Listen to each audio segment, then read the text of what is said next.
오늘 하나님께서 우리에게 주신 말씀은 구약 호세아 6장 6절, 신약 요한복음 15장 9절로 16절의 말씀입니다. 먼저 구약의 말씀 호세아 6장 6절, 제가 말씀을 받도록 읽겠습니다. 제가 말씀을 읽을 때 주님의 계시의 음성을 듣게 되시기를 바랍니다. 내가 바라는 것은 변함없는 사랑이지 제사가 아니다. 불살라 바치는 제사보다는 너희가 나 하나님을 알기를 더 바란다. 아멘. 신약의 말씀 요한복음 15장 9절로 16절입니다. 이제 제가 말씀을 봉독합니다. 아버지께서 나를 사랑하신 것과 같이 나도 너희를 사랑하였다. 너희는 내 사랑 안에 머물러 있어라. 너희가 내 계명을 지키면 내 사랑 안에 머물러 있을 것이다. 그것은 마치 내가 내 아버지의 계명을 지켜서 그 사랑 안에 머물러 있는 것과 같다. 내가 너희에게 이러한 말을 한 것은 내 기쁨이 너희 안에 있게 하고 또 너희의 기쁨이 넘치게 하려는 것이다. 내 계명은 이것이다. 내가 너희를 사랑한 것과 같이 너희도 서로 사랑하여라. 사람이 자기 친구를 위하여 자기 목숨을 내놓는 것보다 더 큰 사랑은 없다. 내가 너희에게 명한 것을 너희가 행하면 너희는 나의 친구이다. 이제부터는 내가 너희를 종이라고 부르지 않겠다. 종은 그의 주인이 무엇을 하는지를 알지 못한다. 나는 너희를 친구라고 불렀다. 내가 아버지에게서 들은 모든 것을 너희에게 알려주었기 때문이다. 너희가 나를 택한 것이 아니라 내가 너희를 택하여 세운 것이다. 그것은 너희가 가서 열매를 맺어 그 열매가 언제나 남아있게 하려는 것이다. 그리하여 너희가 내 이름으로 아버지께 구하는 것은 무엇이든지 다 받게 하려는 것이다. 아멘. 우리가 예수 믿는 사람이라는 증거가 뭘까요? 교회 다니고 예배드리고 신앙 고백하고 주님의 이름으로 기도하는 것, 이런 것들이 예수 믿는 사람의 표징이겠습니다. 그런데 질문을 좀 바꿔보면 예수님 모르는 사람들이, 예수님 알지 못하는 사람들이 우리를 예수 믿는 사람이구나 라고 인정하게 하는 그 신앙의 증거는 뭐라고 생각하십니까? 믿지 않는 사람들이 우리를 살아계신 하나님의 자녀로 인정하는 증거가 뭘까라는 질문입니다. 초창기에 선교사들이 한국에 들어왔을 때 그 서양 문명이나 또 여기에 그 이에 이런 관심을 가진 도시, 그런 개항장이 아니라 내지나 오지에서 전도 활동하는 거 참 쉽지가 않았습니다. 경계와 의심의 눈초리로 거리를 두는 사람들에게 다가가서 복음을 전하는 것이 쉽지가 않았고, 우리말이 서툰 선교사들이 더듬거리는 말로 설교를 하면서 복음 전하는 일도 쉽지 않았습니다. 그럴 때마다 사람들의 마음의 문을 활짝 열고 또 복음을 기쁘게 수용하게 하는 통로의 역할을 했던 것, 말은 잘 통하지 않고 뭔가 의심의 이 문을 다 맑게 없애면서 적극적으로 복음을 수용하게 했던 통로가 바로 의료 선교였습니다. 눈에 보이지 않는 예수님의 사랑이 의사들의 손끝에서 아픈 환자들의 몸으로 전해져서 어두운 마음까지 치료하고 공허한 영혼을 어루만지시는 따뜻한 하나님의 은혜를 생생하게 느끼게 해주면서 복음을 소중하게 받아들이게 했던 것입니다. 예수님을 알지 못하는 사람에게 살아계신 하나님을 증거하는 확실한 길은 예수 그리스도의 사랑입니다. 그리스도인은 하나님의 사랑과 그리스도의 은혜로 살아가는 사람들이기 때문에 하나님의 자녀라는 증거는 우리가 품고 살아가는 그리스도의 사랑으로부터 나타납니다.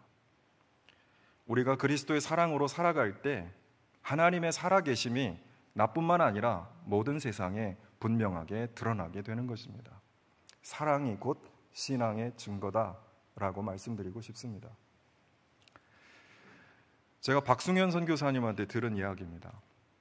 2002년 8월에 파키스탄의 무슬림 테러리스트들이 현지의 기독교 병원에 폭탄 테러를 저질러서 마침 예배를 드리고 나오던 간호사 4명이 목숨을 잃었다고 합니다. 그로부터 3년이 지난 후 2005년 11월에 파키스탄에 지진이 일어나서 파키스탄 교회에 재난 구제를 돕기 위해서 선교사님이 갔을 때 이 병원에서 크게 모금 활동을 하면서 무슬림들을 구제하고 병원을 개방해서 치료하는 모습에 큰 감동을 받으셨다고 합니다. 그래서 그 병원 관계자들 또 간호사들에게 물어봤다고 해요. 몇 해 전에 폭탄을 던져서 동료들을 숨지게 한 무슬림 사람들을 치료하는 사랑이 어디에서 나옵니까? 그렇게 물었더니 그들이 이렇게 대답했다고 합니다. 테러로 숨진 우리 자매들을 가장 영광스럽게 하는 일은 선으로 악을 이기는 것이라고 믿습니다. 이렇게 대답했다고 합니다. 우리가 그리스도의 은혜와 사랑을 경험하게 될 때 연약한 우리에게서 그리스도의 사랑의 능력이 나타나고 우리를 통해서 다른 사람들에게로 이 사랑의 영향력이 전달되는 것입니다. 선으로 악을 이기고 사랑으로 폭력을 이기는 힘이 우리에게서 나오게 됩니다. 교회는 말과 교리 혹은 법과 도덕 규범 혹은 권력과 물질 이런 것이 아니라 그리스도의 사랑으로 하나님 나라를 선포하고 하나님 나라를 보여주고 하나님 나라의 구원을 사람들 가운데 이루어가야 합니다. 오늘 우리는 그리스도의 사랑 안에 살아가면서 우리의 이웃들에게 사랑으로 하나님의 은혜를 전하고 있는지 우리가 돌아봐야 합니다. 주님의 사랑을 한마디로 disinterested love, 차별 없는 사랑, 무차별적 사랑, 조건 없는 사랑, 제한 없는 사랑, 이렇게 말씀드릴 수 있습니다. 나의 이익을 따지고 사랑하는 것이 아니라 그런 거 따지지 않고 무조건적으로 사랑하는 사랑, disinterested love, 예수님의 사랑이지요. 갈라디아서 3장 28절의 말씀처럼 유대인이나 헬라인이나 종이나 자유인이나 남자나 여자나 다 그리스도 안에 하나이다 라는 것이 복음의 선포였습니다. 또한 에베소서 2장 14절과 16절은 그리스도는 우리의 평화이십니다. 그분은 유대 사람과 이방 사람 사이를 가르는 담을 자기 몸으로 허무셔서 원수된 것을 없애시고 원수된 것을 십자가로 소멸하시고 이 둘을 한 몸으로 만드셔서 하나님과 화해시키셨습니다 라고 선포하고 있습니다. 초대교회는 이렇게 증거하고 또 그렇게 살았습니다. 그리스도 안에서 모든 장벽과 모든 차별의 담이 무너지고 십자가의 은혜로 주님 안에서 하나 되게 하는 것, 이것이 복음의 능력입니다. 그런데 오늘 우리는 그리스도의 사랑 앞에 하나님의 은혜와 구원 앞에 너무 많은 조건들과 차별의 장벽을 세워놓고 있지는 않은지 돌아봐야 합니다. 주님은 원수를 사랑하고 너희를 박해하는 자를 위해 기도하라 라고 하셨는데 우리는 종교가 다르다는 이유로, 이념이 다르다는 이유로, 성별이 다르다는 이유로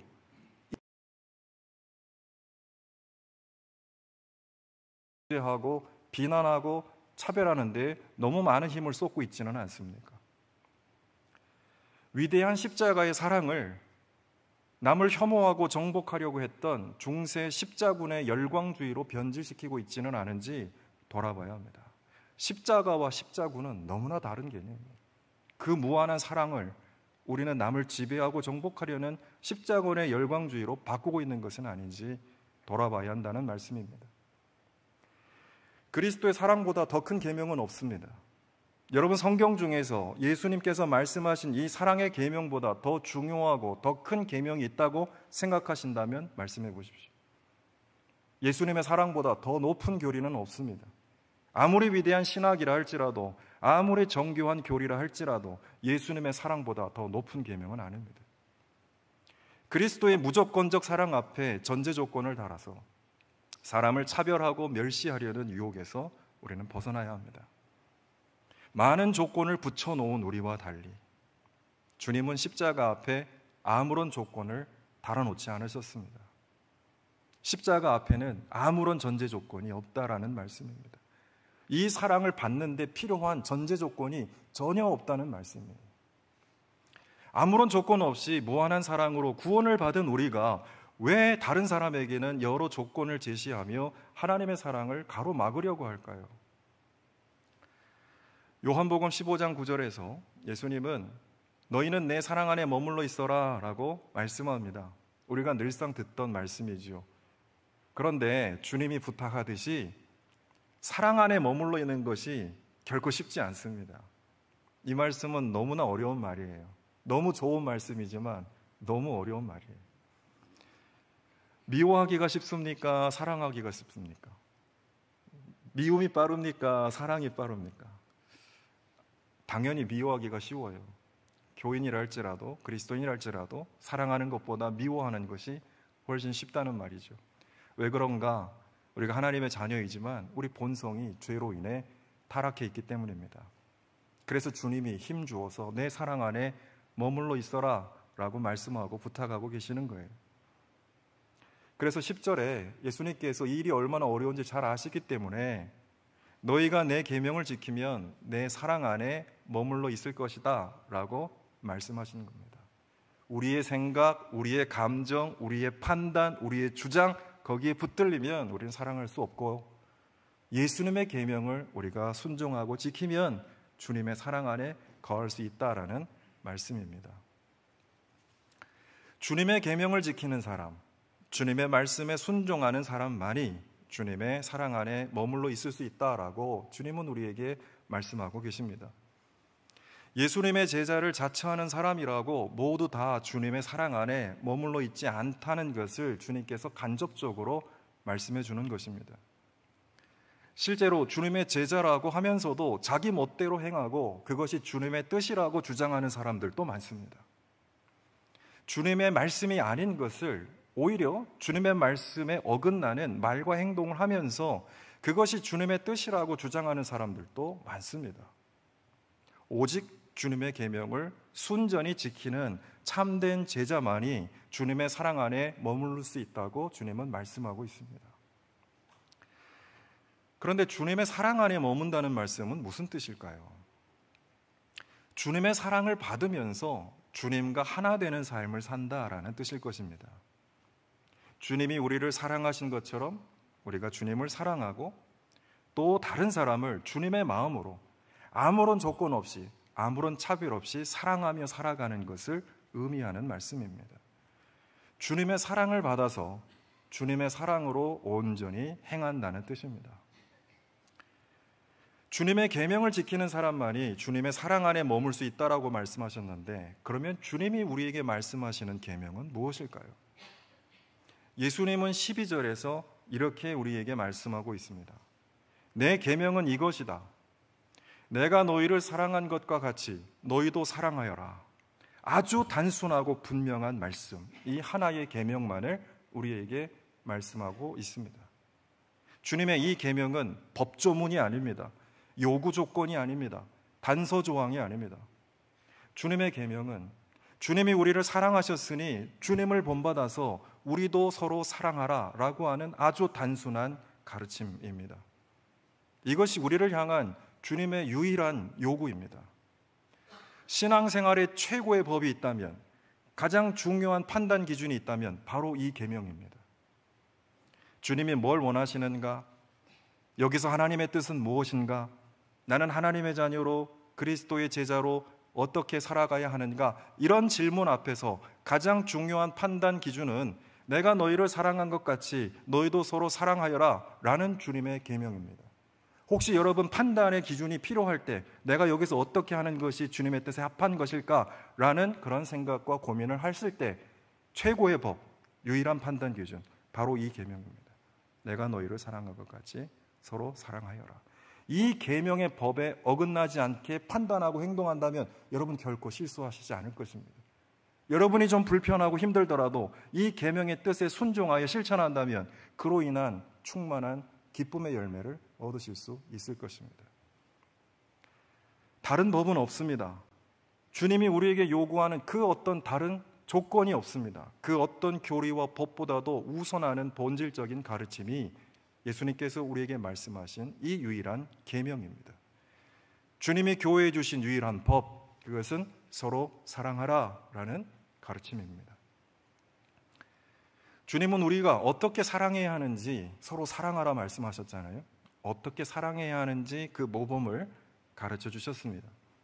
13절에 자기 친구를 위하여 자기 목숨을 내놓는 것보다 더 큰 사랑은 없다라고 말씀하셨습니다.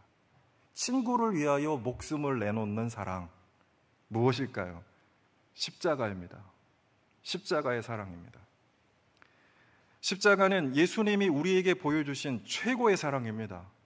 다함 없는 사랑입니다. 사랑의 종결입니다. 모든 율법을 완성하는 사랑의 능력, 인간들이 만들어 놓은 모든 차별과 조건과 또 사람들이 날마다 행하는 그런 혐오, 이 모든 것들을 잠재우고 우리 가운데 화해와 평화와 구원을 이루시는 사랑의 완전한 모범이 십자가입니다. 십자가는 우리가 따라가야 할 사랑의 최고의 단계이고 가장 높은 수준의 헌신입니다. 그런데 우리는 과연 다른 사람을 위해서 자기 목숨을 내놓는 사랑을 할 수 있을까요? 이 지점에서 우리가 막힙니다. 예수님 그렇게 사랑하라 말씀하셨는데 우리는 그렇게 사랑할 수 있을까요? 이 걸림돌에 넘어지는 사람들이 너무 많잖아요. 이게 너무 힘들다고, 너무 어렵다고 생각하니까요.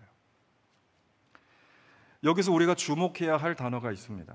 본문에서 친구라는 말입니다. 친구. 친구라는 말의 헬라어 원어는 필로스입니다. 필로스. 글자 그대로 사랑하는 사람입니다. 데오빌로스 할 때 그 필로스예요. 사랑하는 사람. 우리는 그 누구도 모르는 사람을 위해서 목숨을 내놓지는 못할 것입니다. 아무리 위대한 성자라도 모르는 사람을 위해서 목숨을 내놓기는 어려울 거예요. 그런데 진실로 사랑하는 사람이라면, 내가 정말 사랑하는 사람이라면 얘기가 달라지지 않겠습니까? 기꺼이 목숨을 바칠 수 있지 않을까요? 내가 사랑하는 사람이라면 말이죠. 주님은 우리를 가장 소중한 친구, 가장 사랑하는 사람으로 여기셨기 때문에, 필로스라고 여기셨기 때문에 자기 목숨을 아낌없이 내놓으셨습니다. 그것이 십자가에 담긴 주님의 마음이었습니다. 주님은 우리와 사랑을 주고받기를 원하십니다. 주님은 우리가 율법을 준수하는 그런 삶을 살기를 원치 않으시고 우리와 사랑을 나누기를 원하세요. 주님의 사랑 안에서 우리가 먼저 그 사랑을 받고 우리도 주님을 사랑하고 또 주님의 사랑을 본받아서 서로 사랑하면 우리를 친구라고 부르시겠다고 말씀합니다. 여기서 주님의 소망이 드러나요. 우리와 친구 관계로 지내고 싶다. 정말 친한 친구가 되고 싶다. 우리와. 그게 예수님의 마음입니다. 14절과 15절에서 이렇게 말씀합니다. 내가 너희에게 명한 것을 너희가 행하면 너희는 나의 친구다. 이제부터는 내가 너희를 종이라고 부르지 않겠다. 종은 그의 주인이 무엇을 하는지를 알지 못한다. 나는 너희를 친구라고 불렀다. 친구라는 거예요. 예전에 대학부 친구 한 사람과 이제 이야기를 좀 나눴는데 그 친구는 굉장히 열심히 봉사를 하던 친구예요. 열심히 특심이었어요. 너무 지쳐서 번아웃이 왔어요. 그렇게 열심히 살다가 힘들어 피곤해 지친 그 지체에게 너무 그렇게 힘들어하지 말아라 그랬더니 그 친구가 주님의 종이니까 그렇게 해야 되는 거 아니냐라고 되묻더라고요. 그리고 그렇게 안 하는 친구들이 좀 원망스러운 거예요. 나는 이렇게 열심히 하는데 다른 친구는 왜 이렇게 열심히 안 하는 거냐, 주님의 종이지 않냐라고 이야기를 하더라고요. 그래서 제가 그 친구를 축복하면서 이렇게 얘기했습니다. 그런데 주님은 너를 종이라고 생각하지 않을걸? 주님은 너를 친구라고 생각할걸? 주님은 너를 친구라고 생각하셔. 너를 종이라고 여기지 않으셔. 하나님이 일 시켜 먹으려고 너를 부르셨겠니? 너 봉사하게 하시려고 주님이 너를 부르셨겠니? 너를 사랑하고 너랑 교제하기 위해서 주님은 그걸 더 원하시지 않을까? 제가 그렇게 말한 적이 있습니다. 주님은 분명하게 우리를 친구라고 부르시겠다고 말씀하고 계세요. 친구 되자라고 말씀하고 계십니다. 사랑 안에서 친구로 살아가자, 그렇게 우리를 부르고 계십니다. 주님이 우리를 먼저 사랑하시고 우리도 주님을 사랑하게 하시는 거예요. 그래서 이제 주님과 사랑을 나누는 둘도 없는 친구 관계를 맺기를 원하십니다. 여러분, 사랑에는 열매가 맺힙니다. 반드시. 이것은 자연의 원리입니다. 모든 생명과 열매는 사랑의 결과입니다. 사랑 없이 생명과 열매가 맺히는 법이 없습니다. 그것은 또한 신앙의 원리이기도 합니다. 주님의 사랑을 받아서 우리가 주님의 사랑 안에 거하고 주님과 더불어 사랑의 삶을 살아가게 되면 우리를 통해서 주님은 생명과 구원의 열매를 맺게 하십니다. 이것은 자연 법칙인 것과 같이 신학의 원리입니다. 우리가 사랑 안에 살아가면 우리 속에서, 우리 가정 안에, 우리 교회 공동체 안에 생명과 구원의 열매가 맺힌다라는 겁니다. 주님이 이 세상의 죄악과 사람들 간의 갈등을 치유하는 방법이 있습니다. 고통받는 사람과 세상을 구원하는 하나님의 방법이 있습니다. 그것이 무엇일까요? 십자가의 사랑이에요. 하나님이 세상과 사람을 고치는 방법, 하나님이 죄악을 이기시는 방법, 하나님의 구원을 이루시는 방법, 십자가의 사랑입니다. 이러한 사랑의 길, 생명의 길로 함께 걸어가자고 주님이 우리를 초대하고 계십니다. 우리가 읽은 구약 호세아 6장 6절의 말씀은 이렇게 말합니다. 내가 바라는 것은 변함없는 사랑이지 제사가 아니다. 불살라 바치는 제사보다 너희가 나 하나님을 알기를 더 바란다. 이것이 하나님의 한결같은 마음이세요. 사랑보다 더 큰 믿음은 없습니다. 사랑보다 더 온전한 예배는 없습니다. 우리가 사랑함 없이 대단한 예배를 드릴지라도 하나님 앞에는 아무런 의미가 없는 공허한 것들이에요. 우리가 하나님 앞에 사랑으로 살아가는 것, 그것이 하나님을 아는 것이고, 그것이 하나님께 예배하는 것이고, 그것이 하나님께서 우리에게 원하시는 아름다운 믿음의 삶입니다. 주님의 변함없는 사랑을 깨달아 하나님을 깊이 알고, 또 주님을 알면서 주님을 사랑하고 이웃을 사랑하는 삶을 살기를 하나님은 간절히 바라고 계십니다. 아까 우리가 찬양했던 것처럼 사랑이 있는 곳에 하나님이 계십니다. 하나님은 어디나 계시죠. 그런데 사랑 안에 하나님께서 역사하신다라는 말씀이에요. 사랑 안에 하나님의 구원과 회복의 감격이 있습니다. 사랑이 있는 곳에 영혼의 치유와 생명의 회복이 있습니다. 말씀을 정리하겠습니다. 토마스 아켄피스, 여러분 한 번쯤 다 들어보셨을 만한 사람입니다. 라인란트 지역 깜펜에서 태어나서 15세기에 네덜란드를 중심으로 공동생활형제단이라는 새로운 경건운동에 앞장섰던 사람입니다. 그분이 쓴 책 그리스도를 본받아, 그리스도인이라면 한 번씩 다 읽어봤을 만한 책 아니겠습니까? 이 그리스도를 본받아라는 책을 써서 신앙훈련의 교본입니다. 우리가 어떻게 예수님을 본받고 살아갈 수 있는가, 그것들을 지표를 해서 당신은 물론 현재 이르기까지 제자도의 삶을 살기를 원하는 그리스도인들에게 많은 가르침을 주고 있습니다. 여기서 토마스 아켄피스는 이렇게 말합니다. 그리스도의 전 생애가 십자가요 순교였는데 그대는 스스로 편안함과 즐거움만을 찾고 있습니까? 라고 질문하면서 당신이 기쁘게 십자가를 진다면 이후에 십자가가 그대를 지고 가고 원하는 목표로 데려갈 것입니다. 그렇게 말했습니다. 그러면서 사랑으로 말미암아 그대를 위해 십자가에 못 박히신 예수님처럼 당신의 십자가를 담대하게 지십시오라고 권면했습니다. 여기서 토마스 아켄피스는 십자가가 너무 어렵고 너무 불가능한 것이 아닌가라고 생각하는 우리에게 십자가를 감당할 수 있는 비밀에 대해서 말해줍니다. 그 비밀이 뭘까요? 사랑이라고 말합니다. 예수님도 그 사랑 때문에 십자가를 짊어질 수 있었다. 우리도 그 주님의 사랑 안에 사랑하게 되면 이 어렵고 불가능한 십자가를 짊어질 수 있다, 감당할 수 있다. 우리가 힘겹게 십자가를 지고 가는 것이 아니다. 사랑으로 이 십자가를 지고 가면 이제는 십자가가 우리를 지고 갈 것이다. 주님이 원하시는 아름다운 삶의 자리로 우리를 인도할 거다라고 말하고 있습니다. 그렇습니다. 우리 힘으로는 결코 십자가를 감당할 수 없습니다. 왜냐하면 우리 본성에는 사랑보다도 시기와 질투, 증오와 혐오가 가득하기 때문입니다. 그로 인한 갈등과 분열, 싸움과 분쟁 속에서 우리는 상처받고 고통받고 살아가고 있습니다. 그런데 치료제를 주님이 주셨잖아요. 사랑이지요. 그리스도의 사랑이 우리 영혼의 치료제입니다.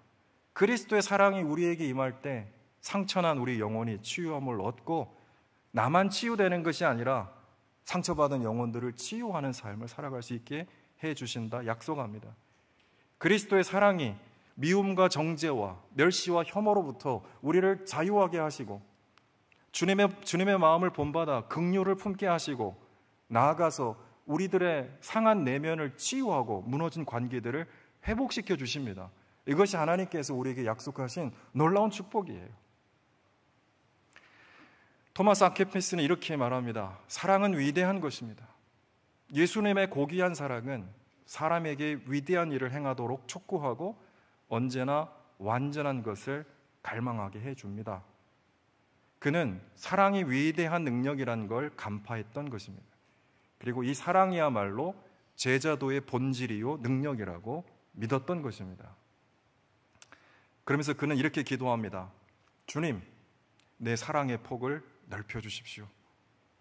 내가 주님의 사랑에 사로잡혀서 넘치는 열정과 사모하는 마음으로 나 자신을 넘어서서 저 높은 곳에 이르게 해주십시오. 사랑의 노래를 부르며 높은 곳에 계신 당신을 따르게 해주십시오. 이 토마스 아켄피스의 기도가 우리 모두의 기도가 되었으면 좋겠습니다.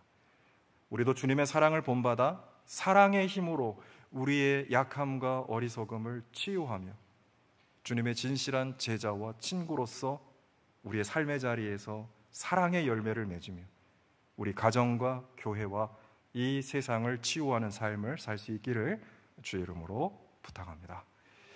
기도하겠습니다. 주님, 내 사랑의 폭을 넓혀 주십시오.